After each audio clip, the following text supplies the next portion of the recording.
अपने अपने स्थान पर सीधे होकर बैठेंगे।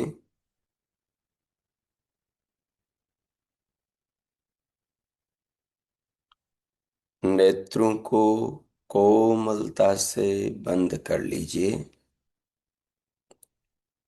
दोनों हथेलियों को गोद में रख लीजिए।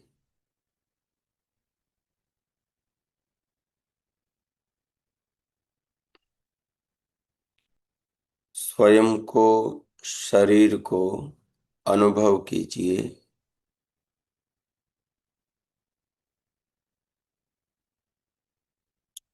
अनुभव करते हुए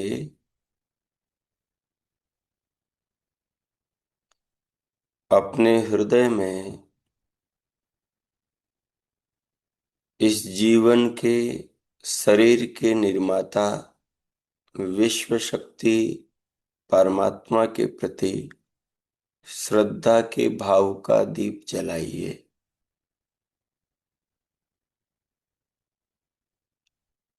जीवन और जगत का निर्माण करने वाले परम पिता परमात्मा विश्व शक्ति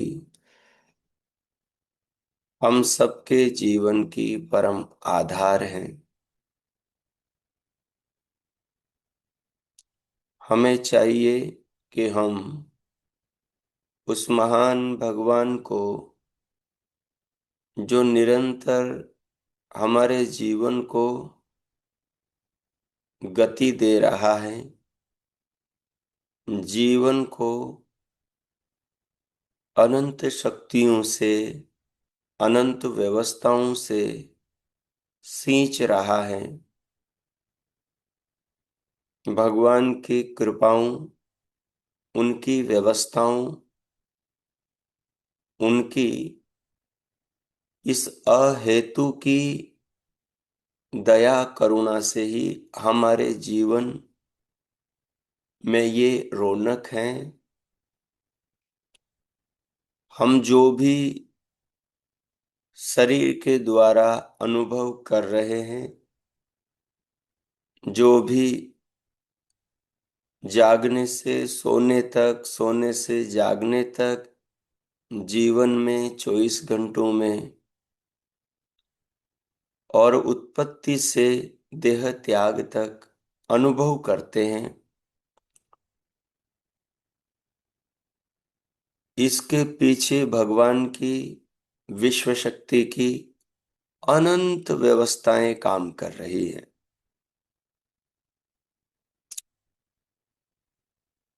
जब साधक साधिका को, उपासक उपासिका को यह रहस्य विश्व शक्ति की आराधना से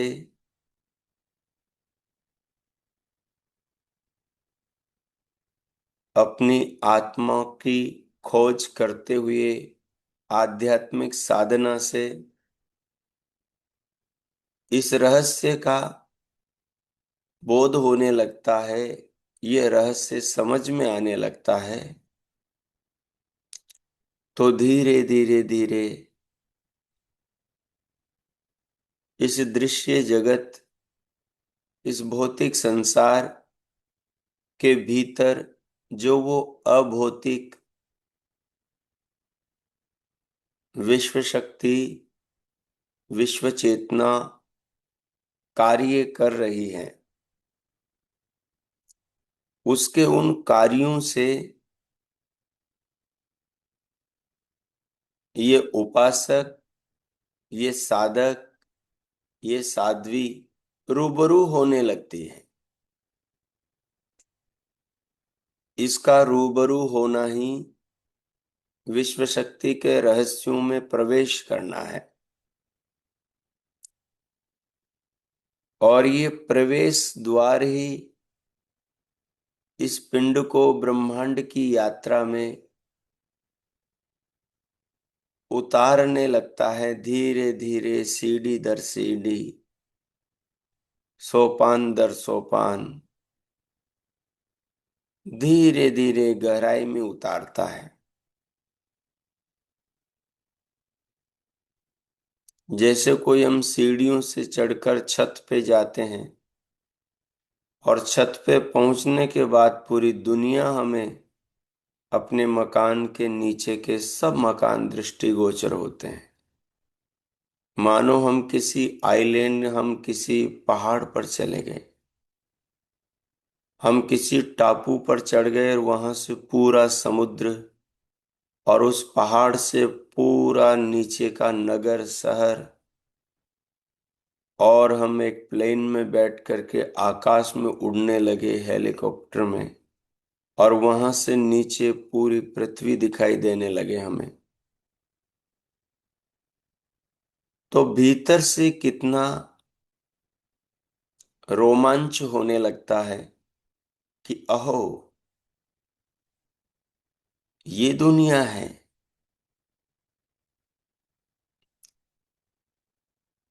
वैसे ही जब पिंड के रहस्यों को जानते हुए चेतना ब्रह्मांड के रहस्यों में भीतर ही भीतर उतरने लगती है,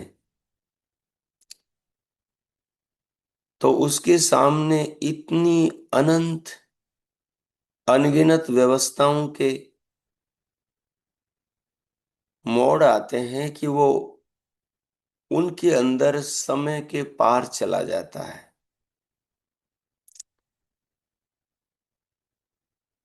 और विश्व शक्ति के प्रति श्रद्धा और कृतज्ञता से, धन्यवाद से और उसके प्रति प्रेम से इस प्रकार से भर जाता है कि वो प्रेम इन दो को एक कर देता है।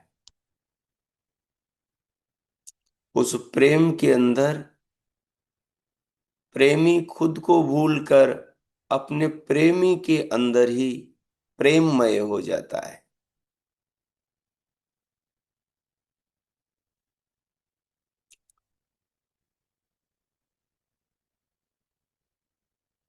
प्रेम गली अति सांकरी, तामे दो न समाये। तो जब समाधि की अवस्था आती है और साधक अपने साध्य के अंदर इस प्रकार से चिंतन करते करते, ध्यान करते करते उसके स्वरूप में उतर जाता है कि खुद को भूल जाता है।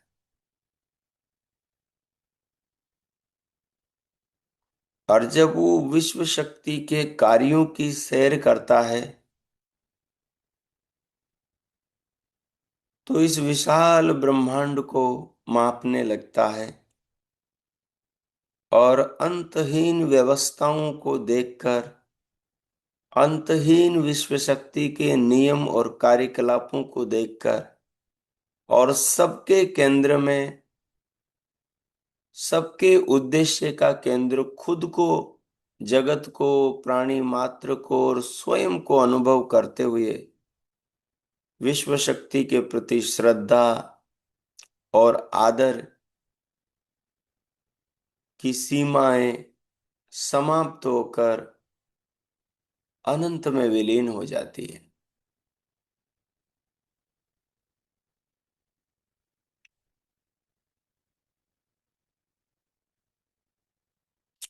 देवत्व का द्वार तभी खुलता है जब भीतर शांति हो, भीतर कोई उथल पुथल न हो, भीतर कोई भाग दौड़ न हो। बाहर भी आदमी अकेला हो और भीतर भी आदमी अकेला हो।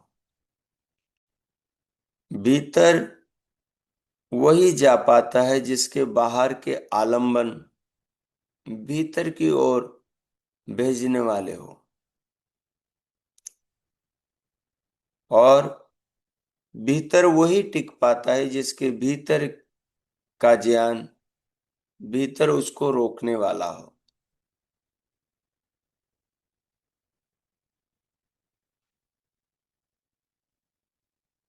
बाहर की दुनिया इतनी रंगीन है, मनुष्य ने स्वयं को इतनी चीजों में बांध रखा है इतनी चीजों से जोड़ रखा है, लोगों से, संबंधों से, जिम्मेदारियों से, कार्यों से, यंत्रों से, संपदा संपत्तियों से, कि ये बाहर की इतनी सारी चीजें उसकी चेतना को इंद्रियों के 10 द्वारों से बाहर बांध के रखती है। एक इंद्रिय से छूटे चेतना तो दूसरी इंद्रिय बांध लेती है, दूसरी से छूटे तो तीसरी इंद्रिय बांध लेती है। कभी भोजन बांध लेता है, कभी सुंदर दृश्य बांध लेते हैं, कभी मधुर स्पर्श बांध लेता है, कभी कामनाएं वासनाएं बांध लेती हैं, कभी ऐषणाएं वित्तेषणाएं लोकेशनाएं पुत्रेषणाएं बांध लेती हैं, कभी धनेषणा पदेषणा आदि ऐषणाएं मनुष्य की चेतना को 10 द्वारों से बार बार बाहर खींचती रहती है। बड़ी मुश्किल से ये ऐषणाओं से मुक्ति पाकर भीतर ईश्वर की ऐषणा से जुड़ पाता है, ईश्वर की कामना से जुड़ पाता है, अपने आत्मा की खोज की ओर बढ़ पाता है।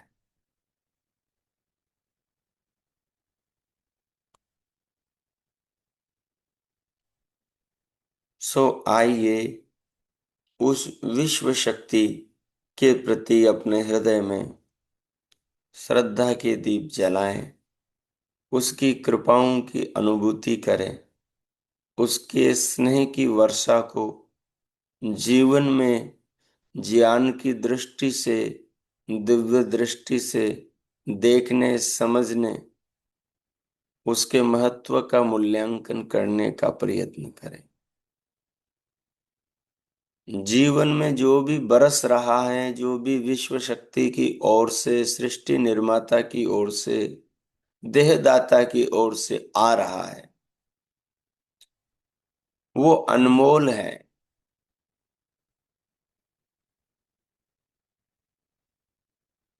वो अनमोल है, उसका मोल चुकाया नहीं जा सकता।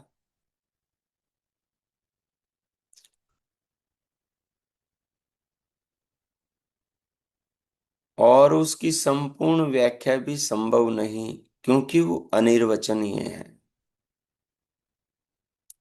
जिसने जीवन दिया, शरीर दिया, वो हर पल हमें श्वास दे रहा है, प्राण दे रहा है, और प्राणी के प्राण का, इस जीवन की रक्षा कर रहा है। ये हम सब अनुभव कर रहे हैं कि जिसने दुनिया शरीर बनाया वही इन क्षणों में हमें प्राण दे रहा है, ऑक्सीजन दे रहा है, श्वास दे रहा है। वही धरती को बनाकर धरती पर, पृथ्वी पर हम सबको उठाए हुए हैं। वही पृथ्वी पर हम शरीरधारियों के जीवित रखने के लिए अनंत व्यवस्थाएं हमारे भीतर निरंतर कर रहा है। पृथ्वी पर देखो कितने बीज बनाए, उन बीजों को बोकर पृथ्वी को कैसे हरी भरी बना दिया। कितनी तरह के अलग अलग पेड़ पौधे हैं, उन पर कितनी तरह के अलग अलग फल फूल आते हैं, कितनी तरह के अन्न हैं, और कितनी तरह के औषधियां, कितनी तरह की साग सब्जियां हैं, कितनी तरह के पृथ्वी में धातु हैं। लोहा चांदी तांबा सोना सीसा रांगा पारा मोती माणिक के लाल नीलम, क्या क्या पृथ्वी में नहीं है। पेट्रोल डीजल केरोसिन पानी। इस शरीर की निर्माता विश्व शक्ति पृथ्वी सूर्य चंद्रमा जल अग्नि वायु आकाश की निर्माता इन सारे पेड़ पौधों फलों फूलों शाकों अन्नों की निर्माता विश्व शक्ति विश्व चेतना कण कण में वो विराजमान होने से विष्णु कहलाती है। सदैव सबका कल्याण करने वाली होने से शिव कहलाती है। और सब संसार को रचने वाली होने से पूरे ब्रह्मांड को बनाने वाली होने से ब्रह्मा कहलाती हैं, ब्रह्म कहलाती हैं। और ब्रह्मांड में सदैव विराजमान होने से कण कण को संचालित करने से और अनंत कार्यों के द्वारा सब जीवों का सब समय पालन पोषण करने से विश्वकर्मा कहलाती हैं। उसकी इन अनंत शक्तियों को ध्यान में रखकर उसको जानने वाले ऋषि मुनियों ने उपासक उपासिकाओं ने तत्वदर्शी योगियों मुनियों ने उस विश्व शक्ति को सर्वशक्तिमान करुणा सागर दयालु अनंत नामों से पुकारा। जिसने उस शक्ति का ध्यान के द्वारा जितना था पाया जितना गहरा अनुभव किया और उसने उस विश्व शक्ति को जिस रूप में पाया जिस रूप में अनुभव किया उसी रूप में अनुभव करके उस रूप को उस नाम से उसने व्यक्त कर दिया।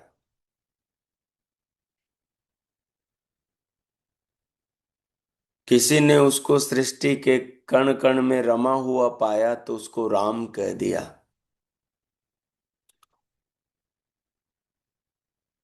किसी ने उसको जीव मात्र पर कल्याण की वर्षा करता हुआ देखा तो उसको शिव कह दिया। किसी ने उस विश्व शक्ति को विश्व का ज्ञान देते हुए अपने अंदर अनुभव किया तो उसको सरस्वती कह दिया। किसी ने उस विश्व शक्ति को बहती हुई नदी में जल के अंदर प्रणाम किया, उस जल को उस विश्व शक्ति के स्नेह के द्वारा बहता हुआ देखा तो उसको गंगा यमुना सरस्वती कह दिया। उस विश्व शक्ति के कार्यों के अनुसार उस विश्व शक्ति को अलग अलग नामों से उसके भक्तों ने पुकारा।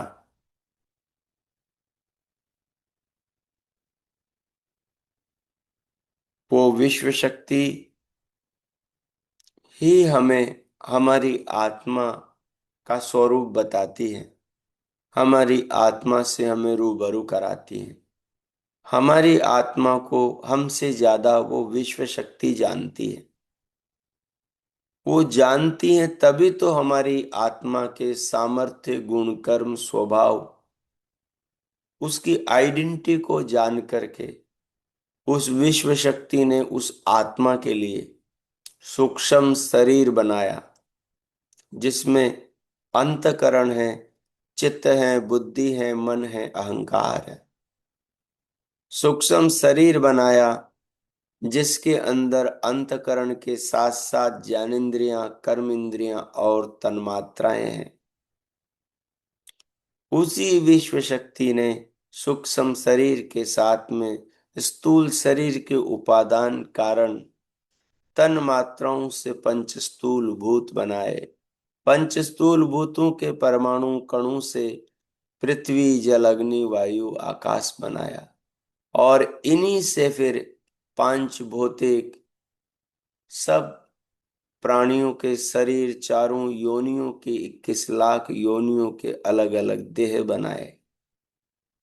उसी ने ही सब कृमियों के शरीर, कीट पतंगों के शरीर, वृक्ष पेड़ पौधों के शरीर,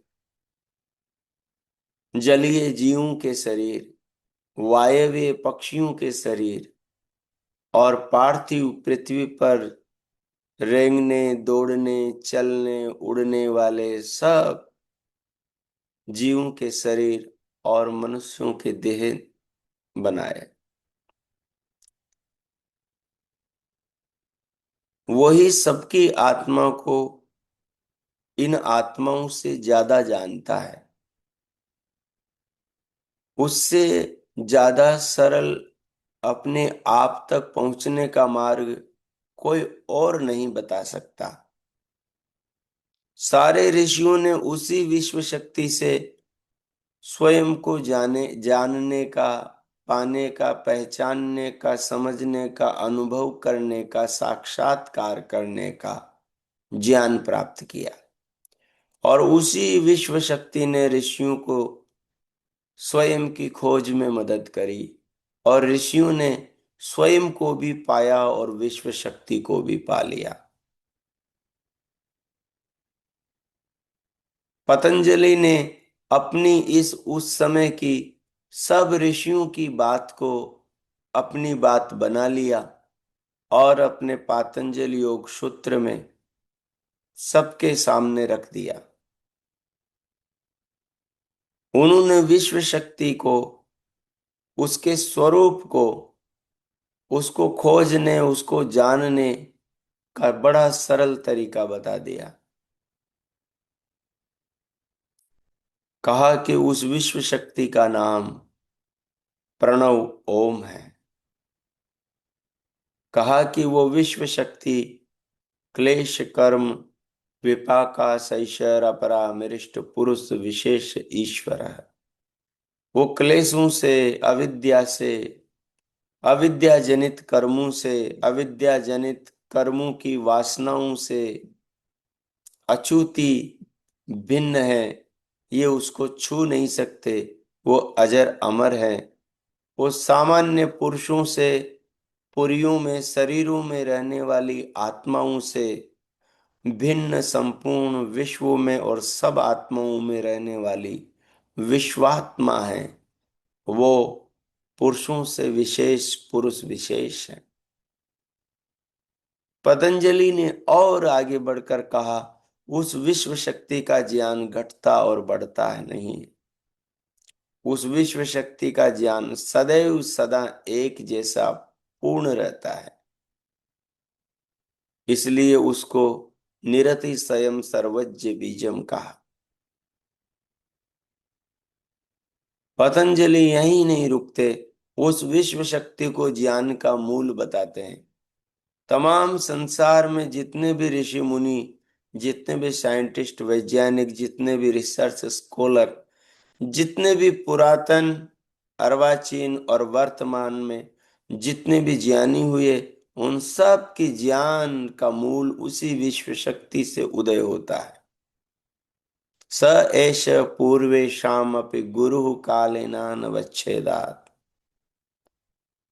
बोले सब ज्ञानियों का जो ज्ञान है वो उसी विश्व शक्ति से आता है। वो सब गुरुओं का गुरु है। ये पुरुष पुरियों में आते हैं, पैदा होते हैं और कुछ समय में वापस मर जाते हैं। शरीरों में आते और शरीरों से दूसरे शरीरों में चले जाते हैं। आना जाना ही इनका जन्म मृत्यु है। चेतनाएं नहीं नष्ट होती। तो कहते हैं कि इन सब का ज्ञान अल्प है, क्योंकि ये जन्मते और मरते, देह में आते और देह बदलते हैं। परंतु वो विश्व शक्ति न देह में आती न देह से जाती। वो संसार में ही सदैव रहती है और संसार को बनाती है। संसार में संसार को चलाती हैं और अंत में संसार का संहार करती है।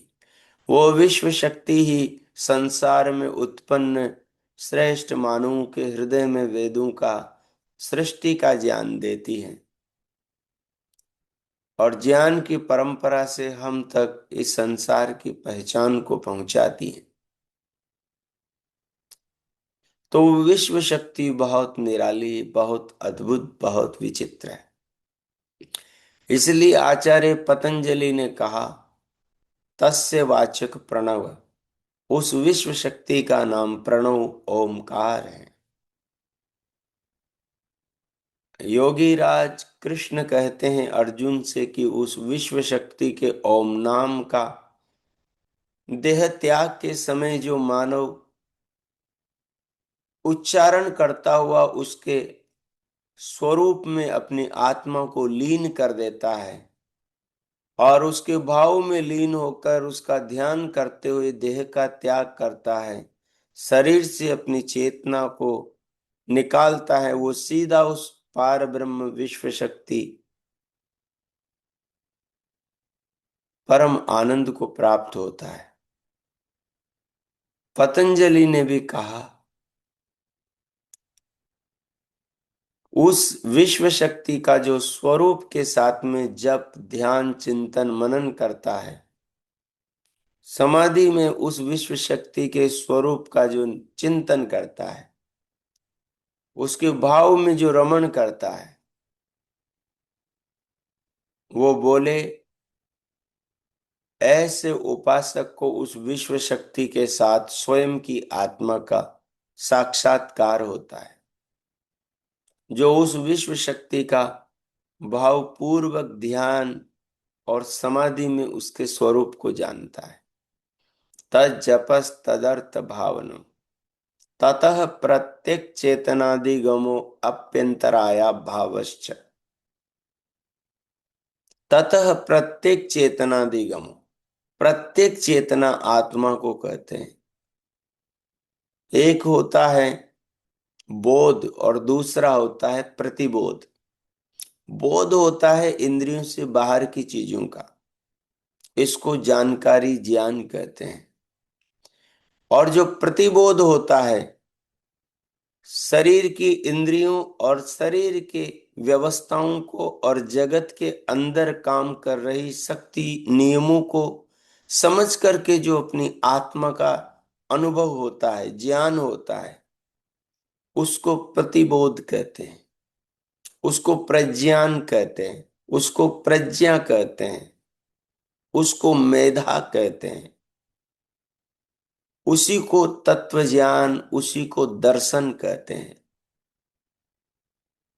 जिसके हाथ में ये दर्शन लग जाता है, वो जीवन की सभी बेड़ियों को काटने वाला विवेक का सुदर्शन प्राप्त कर लेता है।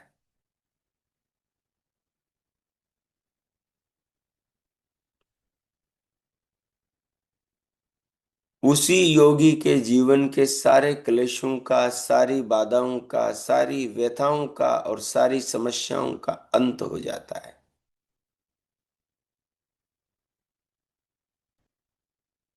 जो आत्मा और उस विश्व शक्ति का, स्वयं का और उस देह निर्माता विश्व शक्ति का साक्षात्कार कर लेता है,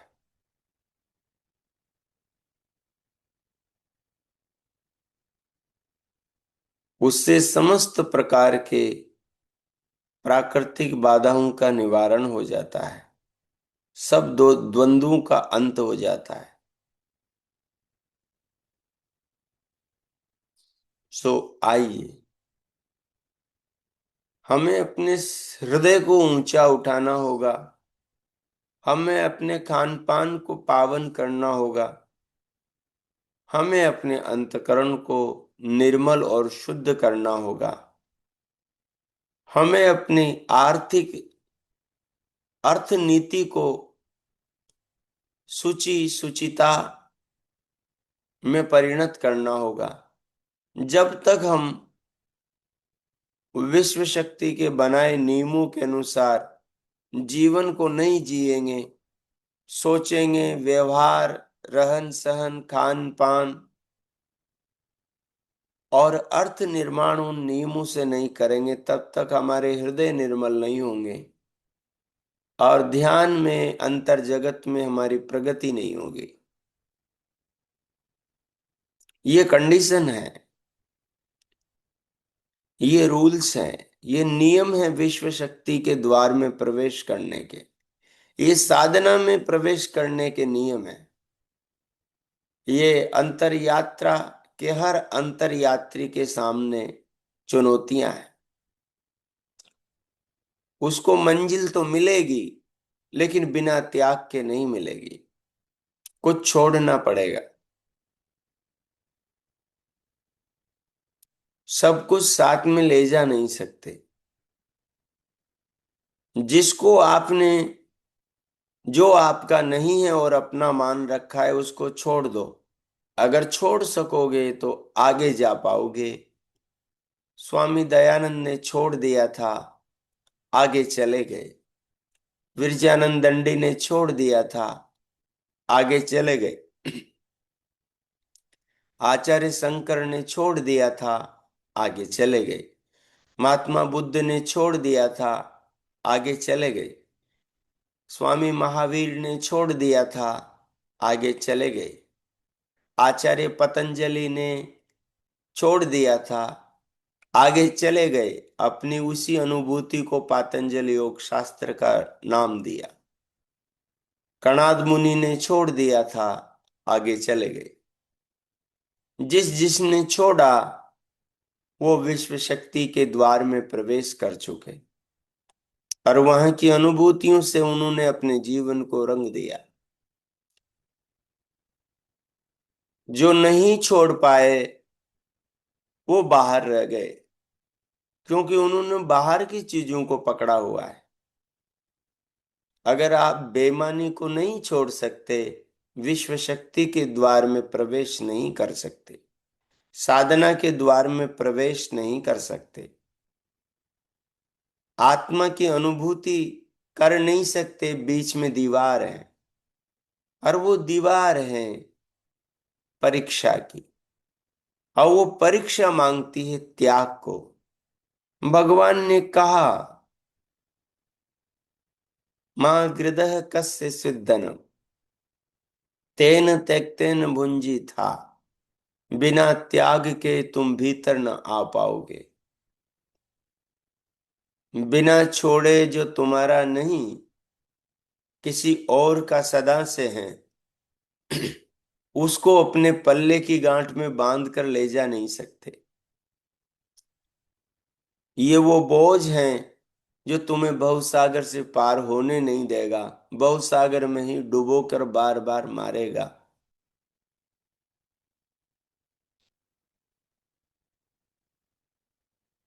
घर फूके आपनु सो चले हमारे साथ। उस अंतर यात्रा में तो वही चल सकता है जो झूठी मान्यताओं के घरों में चिपका हुआ नहीं, उनको छोड़ने की हिम्मत रखता है। प्रयाण वही कर सकता है जो संसार से आसक्ति को छोड़ सकता है।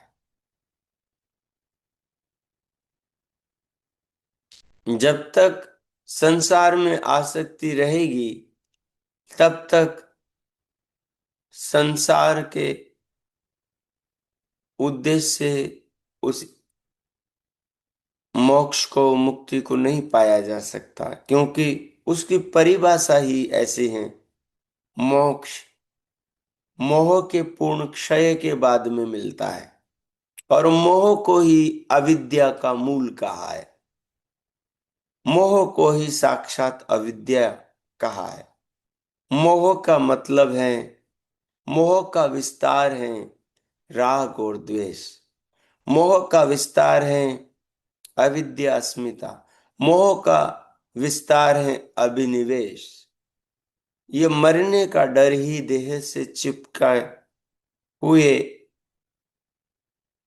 अंदर की उस गांठ को बाहर दिखाता है कि तुम मृत्यु से डर रहे हो इसका सीधा मतलब है कि तुम मरने वाला खुद को मानते हो, और मरने वाला इसलिए मानते हो क्योंकि तुमने अभी सत्य को जाना नहीं कि आत्मा तो मृत्यु के पार है।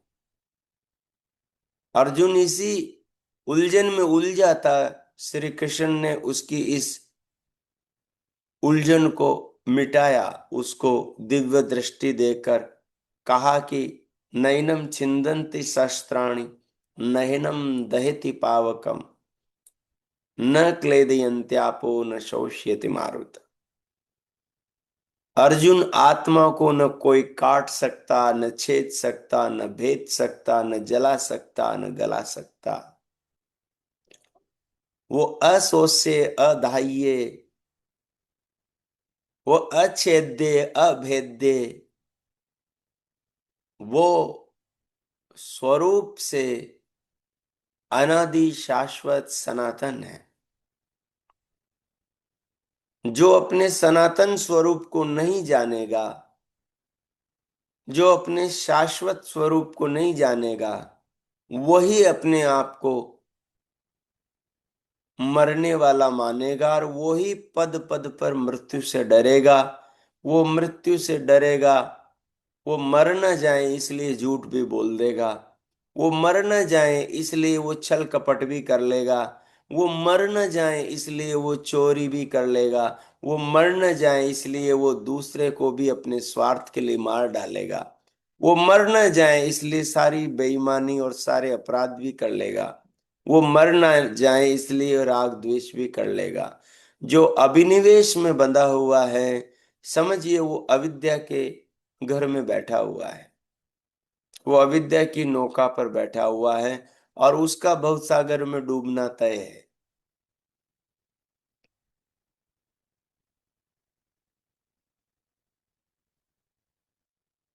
जिसने पोटरी बांध रखी है उसके लिए निर्वाण का मार्ग नहीं है, उसका प्रयाण संभव नहीं, क्योंकि संसार न हमारा था, न है, न होगा। संसार एक साधन है साध्य तक पहुंचने का, और जो साधन के चिपट गया वो साध्य तक कैसे पहुंचेगा। आप कहते हो आपके ध्यान में प्रवेश नहीं होता, आप कहते हो आपको अंदर जाने के लिए द्वार खुला नहीं मिलता, आप कहते हो आपको कुछ समझ नहीं आता। स्वाभाविक बात है, आप चिपके हुए हो कई अविद्या से, अविद्या की चीजों से, इसलिए नहीं होता। हृदय निर्मल नहीं है, अभी राग द्वेष के बंधन आपने खुद इधर उधर बांधे हुए हैं। अभी अर्थ में पवित्रता नहीं, भोजन में पवित्रता नहीं, विचारों में पवित्रता नहीं है, अभी जीने की शैली पवित्र नहीं हुई है। इसलिए अंतर यात्रा में अंतर यात्री प्रवेश कर नहीं पा रहा है।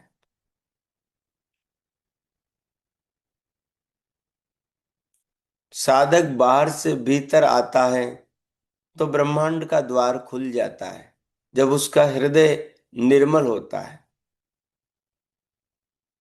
मन, वाणी और शरीर, कर्म, क्रियाएं, इन तीन चीजों की पवित्रता अत्यंत अनिवार्य है। इसलिए आचार्य पतंजलि ने नए साधक के लिए कुछ नियम बनाए। उन्होंने कहा तुम साधना करना चाहते हो तो उसके लिए तुम्हें पहले कुछ आहुतियां देनी होगी, कुछ त्याग करना होगा, और जब तुम इस बात को समझ लोगे तो फिर तुम्हारे अंदर से एक आवाज आएगी, वो सत्य से, वो चिंतन से, वो अनुभूति से, वो मनन के मंथन से उठेगी। इदन्न मम, इदन्न मम, इदन्न मम। जब तुम सच्चाई को जान लोगे तो आत्मा से अंदर के बोध से ये आवाज आएगी इदन्न मम। और नहीं जानोगे तो ये इदन्न मम की आवाज झूठी है। अगर तुम छोड़ नहीं पाए और फिर भी कह रहे हो कि इदन्न मम, तो ये झूठा इदन्न मम है। जब तक इदन्न मम सच्चा नहीं हो जाएगा तब तक साधना में प्रगति नहीं होगी। राग के साथ, क्रोध के साथ, द्वेष के साथ, लोभ के साथ, ईर्ष्या के साथ, घृणा के साथ में, और संसार का बोरियां बिस्तर बोझा माथे पे लाद कर अंतर यात्रा में नहीं जाया जाता। ध्यान में नहीं उतरा जा सकता, क्योंकि आप ध्यान में घुसते समय भी आपको इन्हीं बोरियों बिस्तरों की वृत्तियां बार बार सताती रहती हैं। कभी बच्चों की, कभी संबंधियों की, कभी रिश्तेदारों की, कभी अपने साथ में हुए अच्छे बुरे की, कभी खुद ने किया किसी के साथ अच्छा बुरा उसकी। तमाम प्रकार की बुराइयां वृत्तियां बनकर जब तुम भीतर जाते हो तो द्वार को बंद कर देती है, जाने नहीं देती, पीछे खींचती है।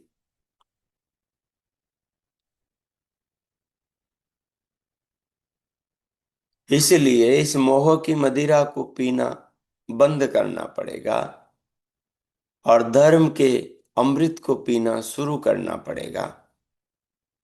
साधना त्याग मांगती है। अगर त्याग कर सको तो वो अपना द्वार खोल देगी। अगर त्याग नहीं कर सकते हो तो आपके लिए द्वार बंद है, जिसने किया उसके लिए खुल जाएगा। सो आइए, आप कहते हो इतनी ऊंची बातें सुनकर भी हमारा ध्यान में प्रगति नहीं हो रही, ध्यान नहीं लग रहा, तो उसका कारण ये आपके सामने रख दिया।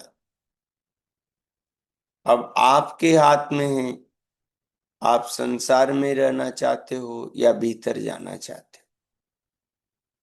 आचार्य पतंजलि ने क्रमिक विकास की व्यवस्था बताई, यम और नियम।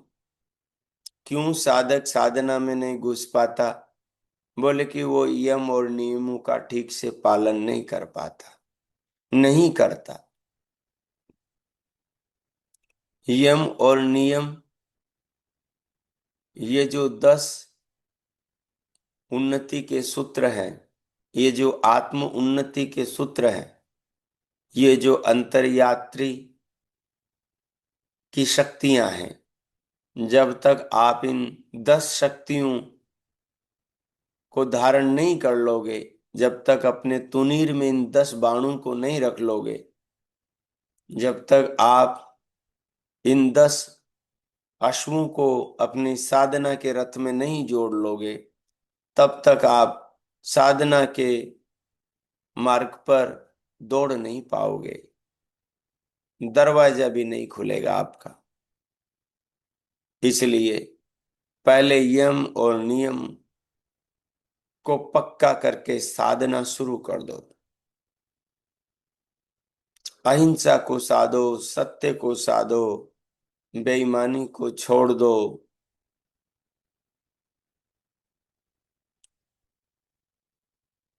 ब्रह्मचर्य पवित्रता को धारण करो। और जो भी परिग्रह लपेट रखा है, जो भी स्वार्थ मोह ममता और कल के लिए इकट्ठा कर रखा है, जिस पर दूसरे का अधिकार है, भगवान का अधिकार है, उनके दूसरे बच्चों का और दूसरे प्राणियों का अधिकार है, उनको छोड़ो। भीतर और बाहर से अपने आप को स्वच्छ करो। शौच, संतोष, तप, स्वाध्याय, ईश्वर प्रणिधान। जो पसीने से अर्जित हो उसमें संतोष को प्राप्त करो।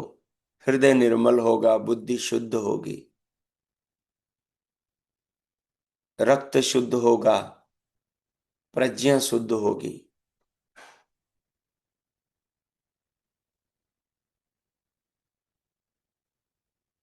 तो भीतर बाहर से शुद्धि करके, मन की और तन की शुद्धि करके, परिश्रम से अर्जित में संतोष करके, फिर निरंतर तपस्वी बने रहो।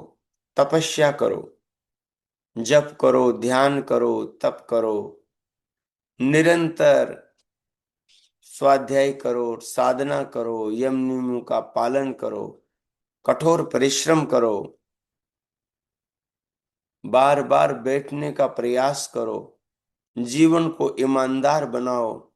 फिर देखो, भगवान से प्रार्थना करो, खुद भीतर से आपको पकड़कर गहरी साधना की गहराइयों में, अपने ब्रह्मांड के चांद सितारों में खुद ले जाएगा। जगमगाते हुए अनंत नक्षत्रों से देदीप्यमान दिव्य लोकों के दर्शन कराएगा।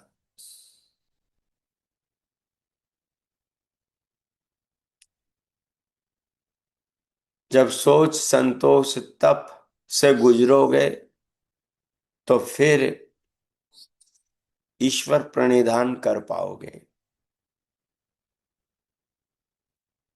फिर स्वाध्याय स्वयं को जना पाएगा। फिर स्वाध्याय अपने भीतर की सब कमियों का दर्शन करा के आपकी चेतना को ऊंचा उठाएगा। फिर ही ईश्वर प्रणिधान कर पाओगे। फिर ही सब कुछ को भगवान को अर्पण कर पाओगे। जब तक छोड़ा नहीं, तब तक भगवान को अर्पण करना झूठा समर्पण है। बेईमानी कर रहे हो, भीतर दूसरों के लिए बुरे विचार पाल रहे हो,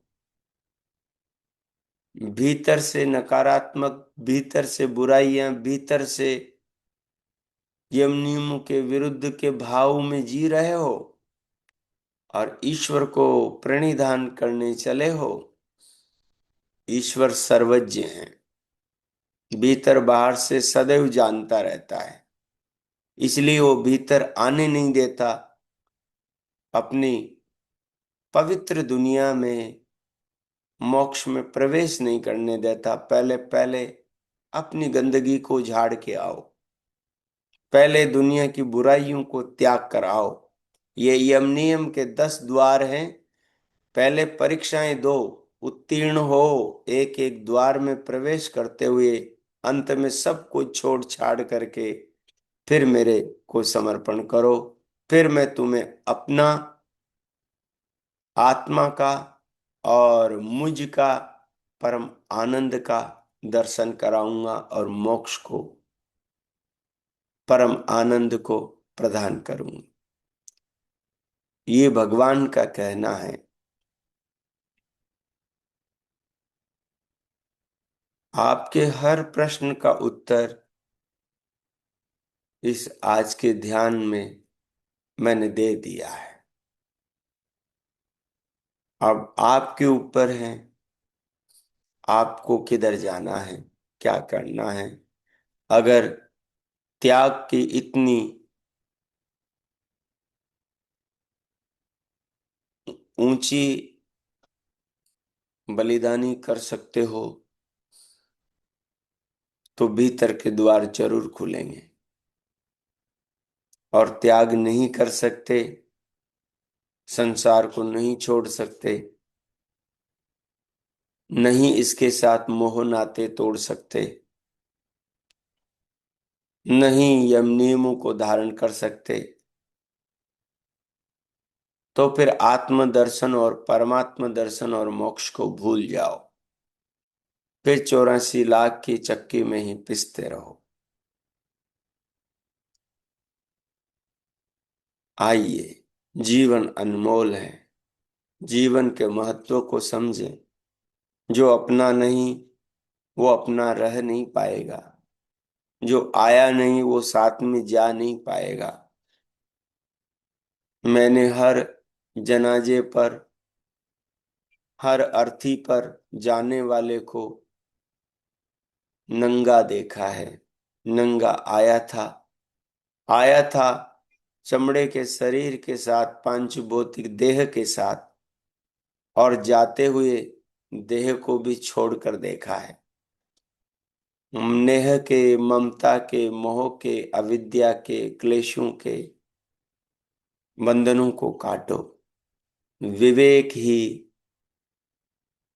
सच्चा साधन है साधक का, वो ही मुक्ति के द्वार तक ले जाएगा। विवेक को अपनाओ। मोक्ष में वही जाता है, समाधि में उसी का प्रवेश होता है जो विवेक ख्याति को, जो विवेक को प्राप्त करता है। इन समग्र भावों को आत्मसात करो, निर्णय लो, संकल्प बनाओ, भगवान से बात करो और फिर उन संकल्पों के अनुसार जीवन को जियो। 2 मिनट मौन होता हूं। अब व्यक्तिगत रूप से आत्मचिंतन कीजिए।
ओ,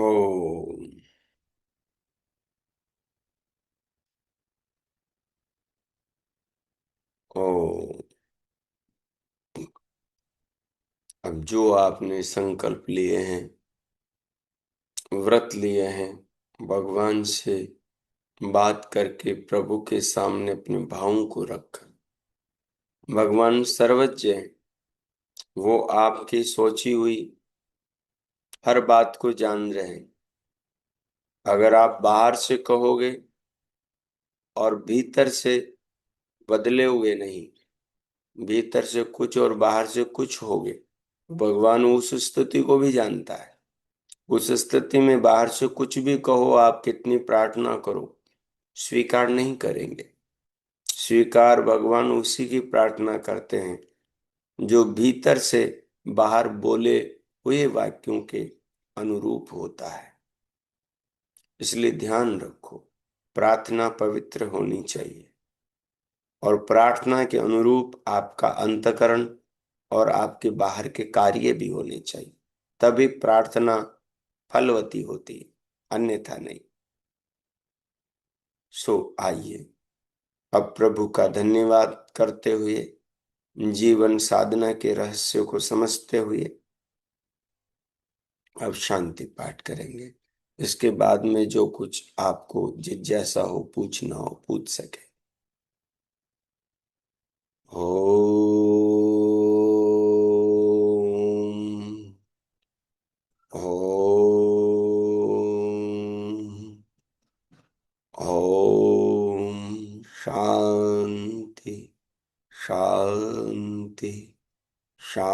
ओम। ओ, इस पावन भाव को हृदय में रखते हुए भीतर से स्वयं को बाहर लाएं। दोनों हथेलियां उठाएं, घर्षण करें मुखमंडल का स्पर्श।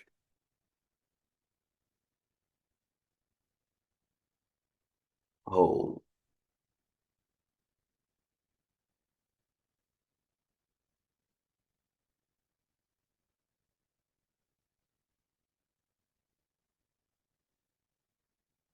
पलकों के मध्य से उंगलियां खोलते हुए भीतर से बाहर आ जाए, सामने देखें। ओ,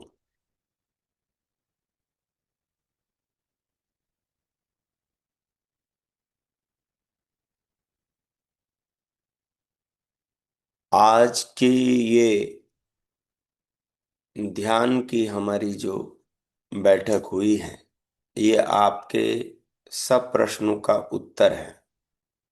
अब तक की साधना हुई, उस साधना में आपका कहना है कि अभी हमारी प्रगति नहीं हो रही, तो उसका उत्तर ये साधना है, आज का ध्यान है।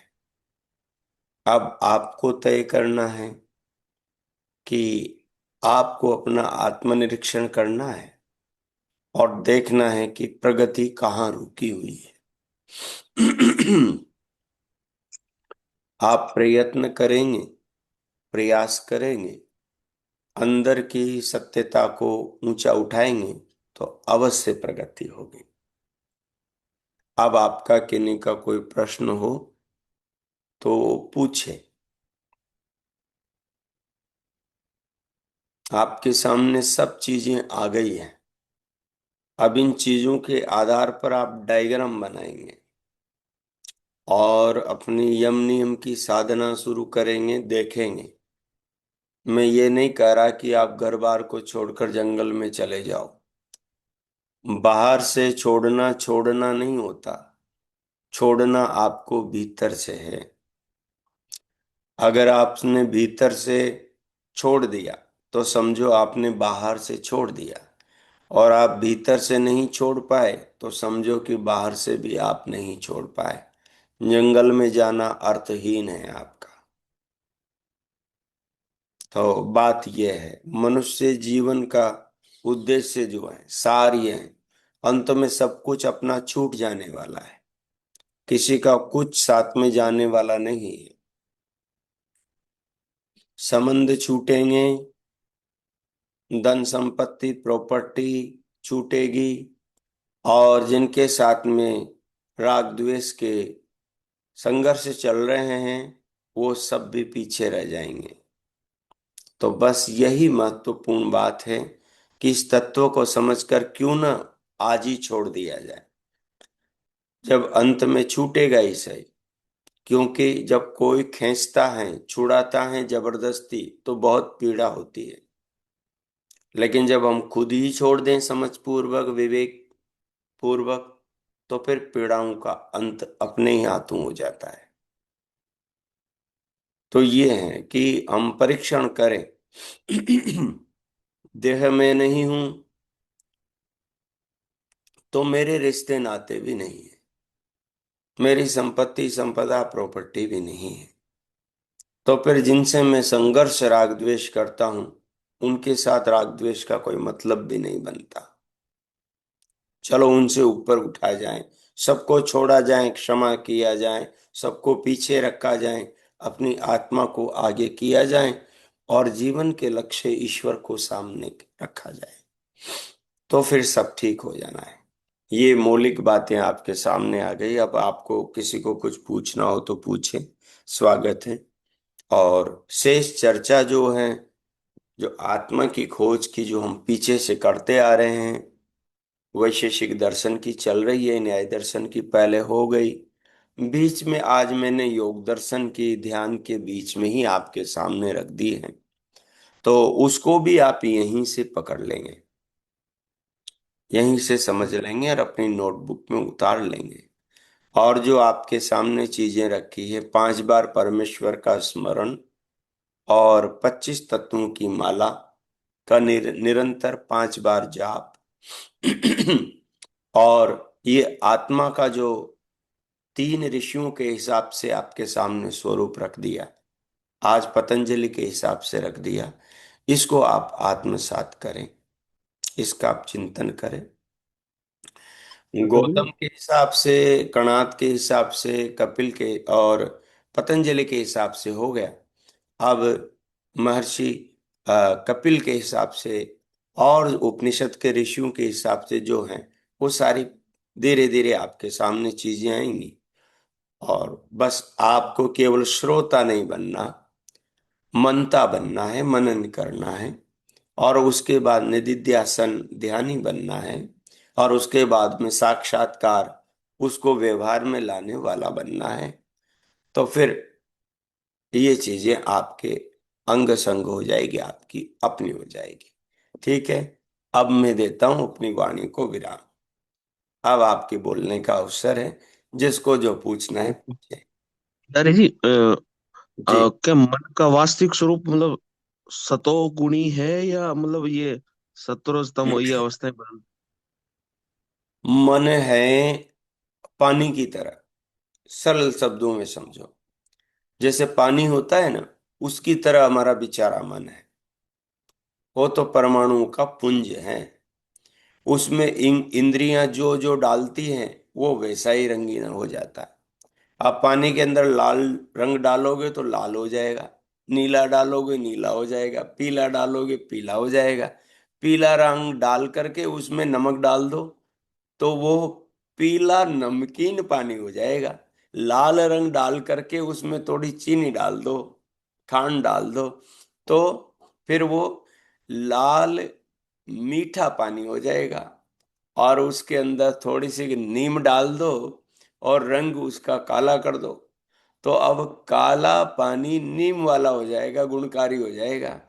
और उसी के अंदर आप काले पानी के अंदर काला रंग डालकर पानी के अंदर उसमें आप तेजाब डाल दो, उसके अंदर आप कोई जहर डाल दो, उसके अंदर आप और कुछ चीनी डाल दो, तो वो जहर बन जाएगा।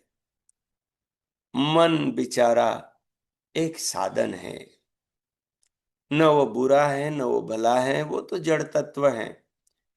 आदमी बेईमान है तो मन बेईमान हो जाता है। आदमी जब काम वासना से भर जाता है तो मन भी उसी से भर जाता है। आदमी जब ध्यान से, समाधि से, प्रभु की भक्ति के भावों से भर जाता है तो उस समय मन भी वैसा ही हो जाता है। तो मन तो एक स्फटिक मणि के जैसा है, बिलोर पत्थर के जैसा है।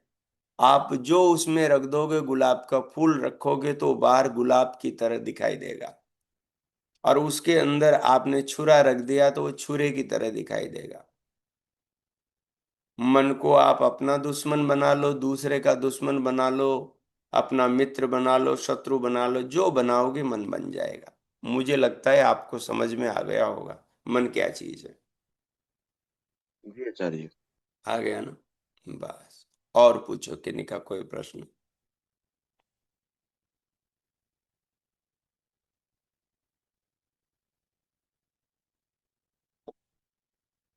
कोई प्रश्न नहीं है? हाँ जी कर्नल साहब, पीछे कल आपकी पीड़ा पर आज की कक्षा हुई है हमारी। नमस्ते आचार्य जी। आपकी पीड़ा, आपकी समाधान हो गए आपके? आचार्य जी, आज आपने सारी साधना के प्रश्नों का उत्तर दे दिया है। मिल गया सारा? आचार्य जी, कल मैंने पूरा दिन हाँ। वैशेषिक दर्शन में जो आपने जो साधना के जो 6 पॉइंट बताए थे, हाँ। मैंने उस पे लगाए। हाँ। उसको समझने की कोशिश की कि कैसे मैं अपने आत्मा की अनुभूति जो है मन से हाँ। करूं, गति से करूं, जीवन से करूं, हाँ। प्राणापान से करूं। तो काफी समझ में आया, बड़ी प्रेरणा मिली और आगे बढ़ने की। हाँ, तो बस उसके जरिए प्रयास करते जाओ। और एक काम और भी करो जो मैं साधना शिविर में साधकों को बताया करता हूँ, आज बता रहा हूँ आपको सबको। अपने नाम रूप के चोले को हैंगर पे डाल दो, घर की खूंटी पर डाल दो। नाम रूप के चोले को, यानी ये वर्तमान जो हमारा जीवन है, जिसको कर्नल राजीव सिंह जिसका नाम है, जिनकी पत्नी है रेणु बहन नीचे जुड़ी हुई है, जिनके बच्चे हैं विदेश में रहते हैं या भारत में, जिनके रिश्तेदार संबंधी सारे कुछ हैं, जिनके एक डिग्री है, एक पोस्ट है, एक पद है, कर्नल का आगे सरनेम लगा हुआ है, और जो आप धन के मालिक हैं, मकान के मालिक हैं, प्रॉपर्टी के मालिक हैं, आपके बहुत रिश्तेदार, ये सब शरीर के हैं जिसका नाम कर्नल राजवीर है। तो इस शरीर को हैंगर पे टांग दो, ये नाम और रूप हो गया। टांगने के बाद में फिर पार्क में जाओ टहलने, फिर बाहर निकलो, फिर साधना शुरू होगी आपकी। पहले इसको छोड़ो, इसको बाहर टांग दो, ये इतने सा शब्दों से आपके दिमाग से निकल जाएगा। हैंगर पर टांगो और बाहर निकलो, फिर साधना की शुरुआत हो। ठीक है जी। बहुत अच्छा समझाया आचार्य जी, बहुत बहुत धन्यवाद, बहुत बढ़िया जी। जय, धन्यवाद।